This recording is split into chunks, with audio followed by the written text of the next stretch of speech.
For each of your users, you can set specific permission levels for what that person is allowed to see and do on the platform. When you create a new user, you'll automatically be brought to the permissions page, or you can also access their permissions right here from their card. There's a button down here, the green button that says Edit User Permissions.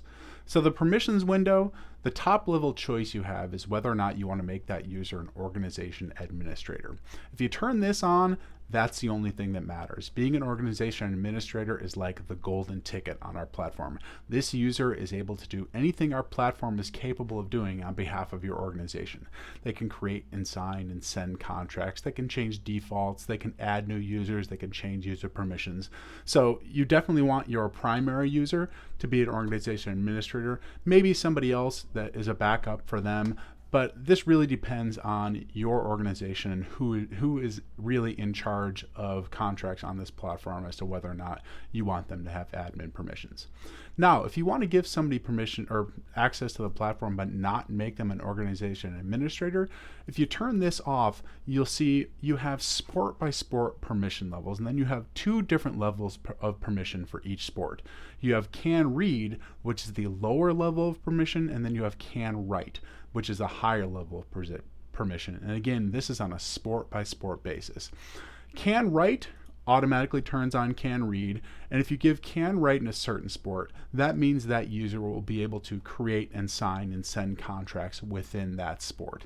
And this is good for schools that split up contract responsibilities on a sport by sport basis. Say one person is in charge of baseball and softball and a different person is in charge of basketballs and lacrosses or something like that.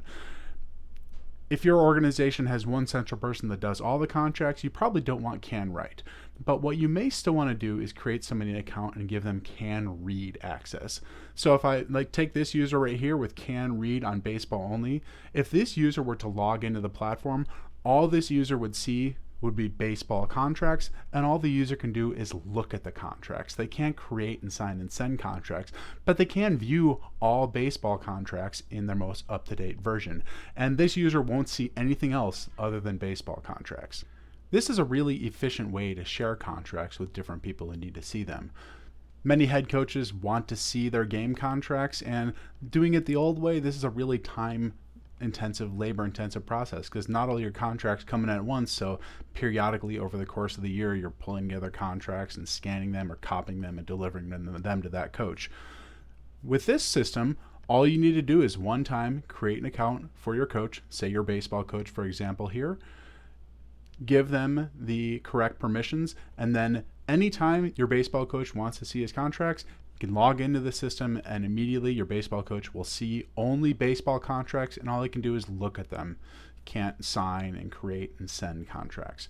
This is also great for your sports info people. We have these buttons up here where you can check all sports can read or check all sports can write. If we check all sports can read, it automatically just turns on the check for every sport, and so your sports info person can log into the platform and they'll immediately see all of your game contracts across all your sports, but again, they can't do anything with them. They can't sign and send contracts. And so this is a really great way to share access to these contracts with everyone in your organization who needs to see them.